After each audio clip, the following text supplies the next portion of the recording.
todos, o bom dia a todos, dependendo aí do horário de quem estiver assistindo esse vídeo, certo?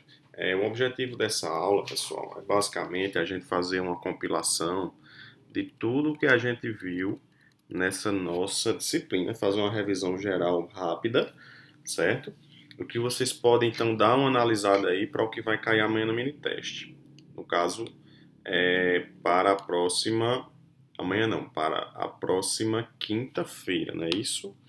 Então, quinta-feira dessa semana. Então, vamos lá. Então, pessoal, basicamente eu vou passar aqui os slides rapidamente, fazendo aqui alguns apontamentos, certo? Do que vocês devem observar, certo? Se a gente parar para pensar, nós já fizemos aí alguns exercícios práticos, aulas práticas, né, no quadro, com esse material de cálculo numérico, de conversão de bases e tanto do cálculo do erro. E o objetivo dessa aula de hoje é fazer uma revisão final desse assunto, certo? Tratando então sobre alguns temas importantes, certo? Eu vou começar aqui desde a nossa segunda aula, que foi então a primeira aula de assunto, e eu vou passando aqui e vou fazendo alguns comentários importantes, certo? Na segunda aula tivemos aí uma aula inicial teórica, certo? E depois disso, a gente então começou a estudar os sistemas de numeração, certo? Vimos lá sistema base decimal, base 10, base binária, base 2, né? Representado pelo número 2, certo? Nós vimos também como é que é feita a questão da representação de números fracionários, certo? E o mais importante aqui também é observar essa tabela aqui, que ela tem uma sequência após esses números, para que vocês procurem aí também na internet esse material com essa tabela sobre os números no formato binário, octal e hexadecimal, beleza? E aí, pessoal, a gente viu uma coisa bem importante que vai cair também no nosso mini-teste, é essa conversão de inteiros entre sistemas, certo? Os procedimentos básicos da conversão de inteiros entre sistemas, basicamente, são as divisões sucessivas pela base do sistema para o qual deseja se converter um número, certo? E é feita uma decomposição polinomial do número a ser convertido, certo? Então, se a gente tem lá um número 125 na base 2, ou melhor, um número 125 na base 10, e eu quero achar então um número representativo na base 2, eu pego esse 125 e vou realizar aí divisões sucessivas pela base 2, que é a base que eu quero encontrar o seu número representativo, e eu vou fazendo então essas sucessivas divisões, e quando eu chego no final em que eu não consigo mais realizar nenhuma divisão, certo? Eu faço então o sentido contrário da minha leitura, certo? Se eu tenho aí, por exemplo, o número 543 e quero achar o número representativo na base hexadecimal, certo? Como é que eu faço? Pego 543 dividido por 16, certo? Quando eu pego 543 dividido por 16, o número da divisão é 33 e resta 15, certo? Aí, mais uma vez, eu pego esse número 33, divido ele por 16, certo? E dá, então, 33 dividido por 16, dá 2 e sobra e resta 1, certo? Aí você pega 2 dividido para 16, dá nada, e o resta o próprio 2, certo? Então, como aqui abaixo do 16 era para ter um 2 aqui, para dividir novamente por 16, que não dá nada, resta o final da divisão é 0, e o resto, então, número 2, certo? Então, vamos lá, 543 dividido por 16 dá 33, resta 15. 33 dividido por 16 dá 2 e resta 2. Ou melhor, dá 2 e resta 1. 2, eu não tenho mais como dividir, certo? Então, por isso que ele pulou para aqui já direto. não tenho mais como dividir 2 por 16. Então, se fosse 2 dividido por 16, é como se desse 0 e restasse 2, certo? Só um exemplo, mas assim, 33 dividido por 16 dá 2, sobra 1, e esse 2 aqui, eu vou tentar dividir por 16 de novo e eu não vou conseguir. Então, eu tenho aí o seguinte formato, certo? Então, eu fazendo o sentido contrário da minha leitura, certo? Eu fazendo esse sentido contrário da minha leitura, eu tenho 2, 1, 15. Só que 15, ele é representado lá na base hexadecimal pela letra F. Então, se a gente tivesse, é como se a gente tivesse aí 538 na base 10 é igual a 21F na base 16. Beleza, pessoal?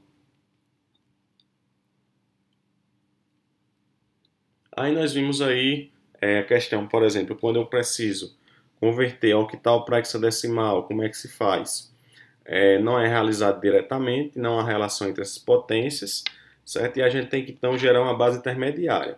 Se eu tenho um número octal e vou transformar para hexadecimal, eu tenho que primeiro converter o número que está na base hexadecimal para binário, e depois pegar esse número que está em binário e converter para octal. Ou melhor, eu tenho um número que está na base octal, né, na primeira situação, e quero transformar ele na base hexadecimal. Como é que eu faço?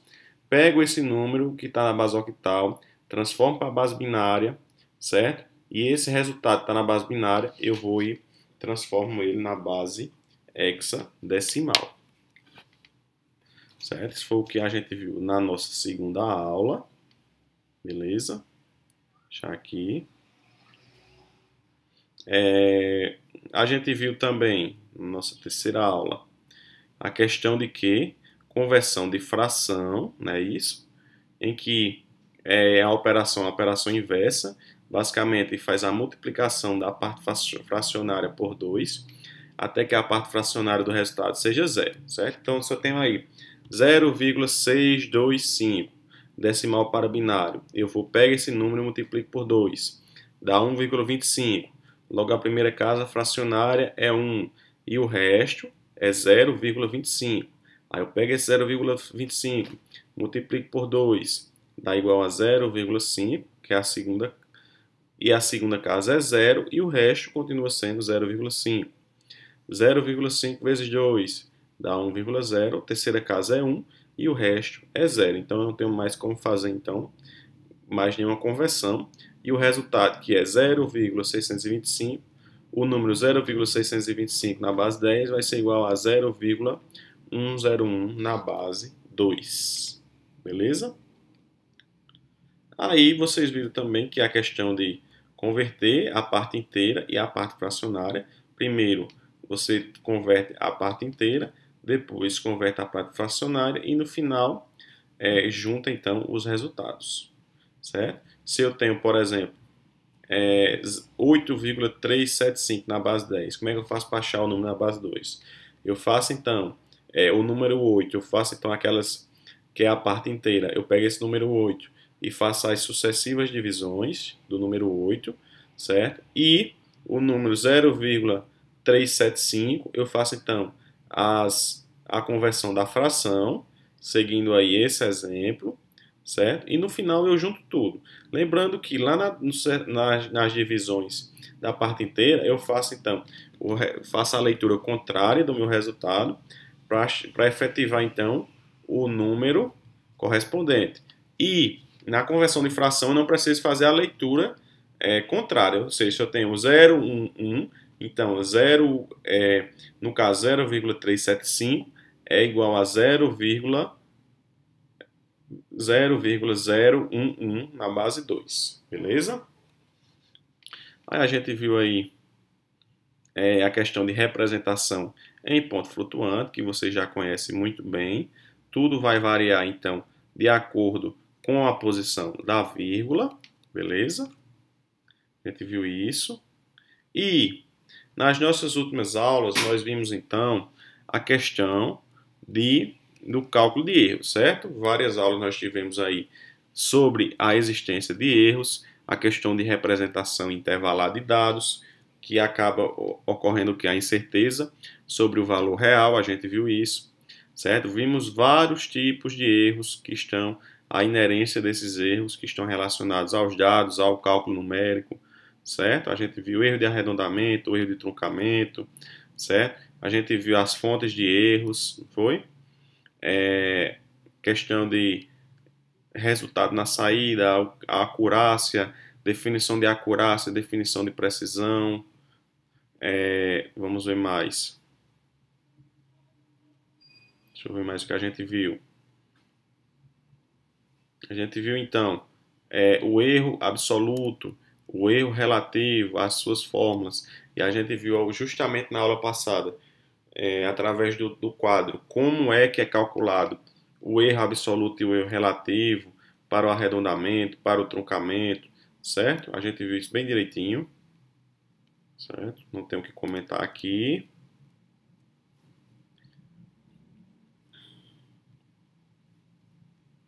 Mas a gente viu a questão do arredondamento e do truncamento, em que no truncamento, por exemplo, eu quero representar um número que está lá, um número real, e eu quero apresentar ele com apenas 7 dígitos representativos após a vírgula, certo? Como é que eu faço o truncamento? Eu descarto os dígitos finais após os últimos 7 dígitos, eu descarto os dígitos finais sem fazer nenhum arredondamento, certo? Já no formato de arredondamento, eu faço então uma apresentação aproximada do meu valor real, arredondando então esse número, se for possível então fazer esse arredondamento, certo? E a gente também viu lá os exemplos que vocês fizeram, bem importantes também, em que vocês fazem operações de adição, multiplicação, em que é necessário, em alguns casos, fazer um alinhamento das casas decimais, dos pontos decimais antes da soma e da subtração,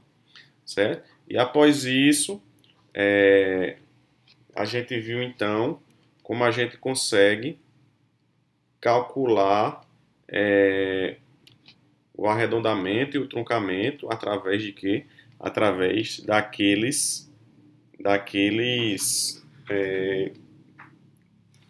daquelas formulazinhas de arredondamento e de truncamento. Beleza?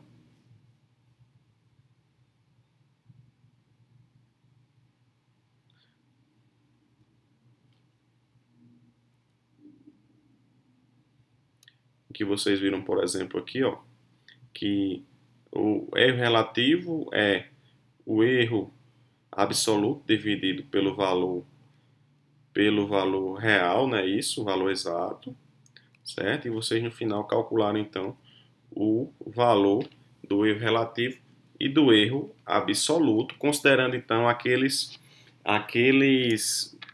fórmulas que nós utilizamos na aula passada. Beleza, pessoal? Para finalizar, temos aí o slide da nossa 8ª aula, que basicamente é um slide teórico, certo? Que ele fala aí de alguns formatos de propagação de erros, certo? Mas aí, para esse slide, fica apenas, então, a visualização por parte de vocês desses apontamentos mais teóricos, certo? Para efeito de mini teste, certo? Vocês precisam então entender um pouco da parte teórica desse material, precisam entender então de representação de ponto flutuante, conversão de bases e a questão sobre o cálculo de erro relativo e erro absoluto, considerando também algumas operações de arredondamento e de truncamento. Certo, pessoal? Então foi isso. Qualquer dúvida, por favor, estou à disposição. Um abraço e até a nossa próxima aula, que é a realização do mini teste na quinta-feira. Um abraço.